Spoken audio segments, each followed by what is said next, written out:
Hey, what's up YouTube? Welcome back to my page, MoneyMaker Juggernaut. I'm your host, Eric Richardson, the #1 educator in the asset recovery business. Today, we're gonna talk about if you should actually work old leads or new leads. This is a common question that I get, and a lot of students are left unknown. They see existing leads, but they don't know, hey, has there been a lot of companies that have already contacted them? Is this just a hard lead that I can't locate? Or should I focus on those brand new, fresh leads? So let's go ahead and take a deep dive into this, guys. My advice, to be honest, is that you should work both old leads and new leads, but I'm going to tell you the correct order. When you're first starting out in this business, I believe you should be working old leads first. Now, there is a reason. If you're working an older lead, an existing lead that's on the county's website, or you found in the court registry, these are funds that are already confirmed. I see a lot of individuals that start in this business that get burned chasing invalid deals. They go after surplus funds that don't even exist. So if you're working a list that the county is already showing, hey, these funds are there, you're going to eliminate bad leads. So if you go after old leads first, you're going to do yourself a favor because you already know, hey, these funds are held at the county and they actually are claimable. You just have to give over to that next hurdle. Is this claimant somebody that I can actually contact? Could be a reason why that money's been sitting there for some time. Maybe the previous owner is deceased, or maybe they're a foreign investor and nobody's taken the time to properly identify, locate, and market the client. So when you're working older deals, you need to figure out what that lead consists of.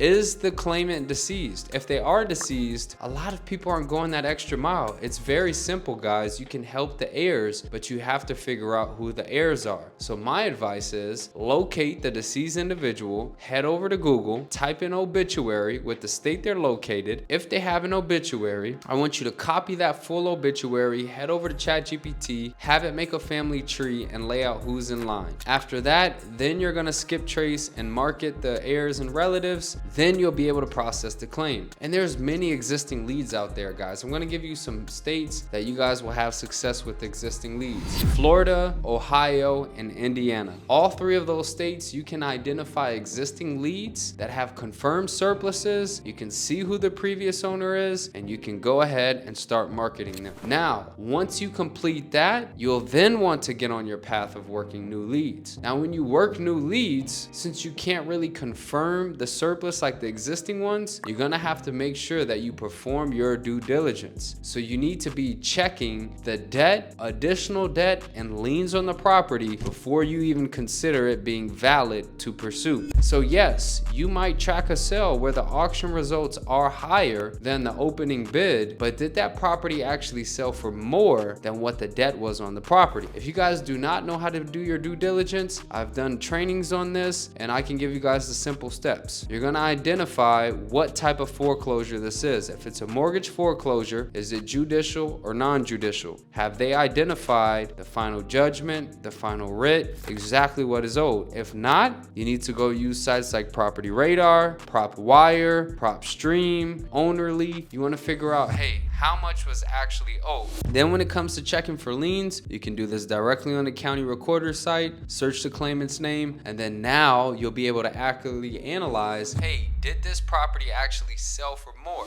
Now, if it's a tax sale, you don't really need to be checking for much. You can definitely check for liens. Typically, a county is gonna have that on the recorders, or you can do a title search or property information report. And then, guys, you'll have a confirmed surplus. All right, so when it comes to working older versus new, I say, hey, get the older ones out of your system. They're confirmed. They're actually there. Those are great leads, but you need to figure out, has anybody contacted them? Are they deceased? Do they live overseas? And then get on that path of working new leads and make sure you do your due diligence. All right, guys. Hey, if you're interested in working this business from somebody who's been doing it since 2018, helping many students start their own successful surplus funds business, go ahead and get started. The link is in the description, and I'm looking forward to helping you guys out.